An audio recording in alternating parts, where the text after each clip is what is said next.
కీర్తనల గ్రంథము 137వ అధ్యాయము. బబులోను నదుల యొద్ద కూర్చుండి ఉన్నప్పుడు మనము సీయోనును జ్ఞాపకము చేసుకొని ఏడ్చుచుంటిమి. వాటి మధ్యనున్న నిరవంజి చెట్లకు మన సితారాలు తగిలించితిమి.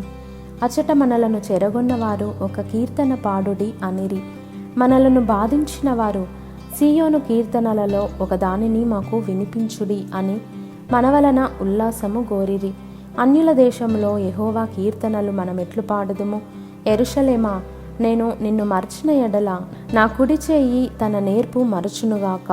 నేను నిన్ను జ్ఞాపకము చేసుకొనని ఎడల నా ముఖ్య సంతోషము కంటే నేను యెరూషలేమును హెచ్చుగా ఎంచని ఎడల నా నాలుక నా అంగిటికి అంటుకొనుగాక. యెహోవా, ఎదోము జనులు చేసినది జ్ఞాపకము చేసుకొనుము. యెరూషలేము పాడైన దినమును జ్ఞాపకమునకు తెచ్చుకొనుము. దానిని నాశనము చేయుడి, సమూల ధ్వంసము చేయుడి అని వారు చాటిరి గదా. పాడు చేయబడబోవు బబులోను కుమారి, నీవు మాకు చేసిన క్రియలను బట్టి నీకు ప్రతీకారము చేయువాడు ధన్యుడు. నీ పసిపిల్లలను పట్టుకొని వారిని బండకు వేసి కొట్టువాడు ధన్యుడు.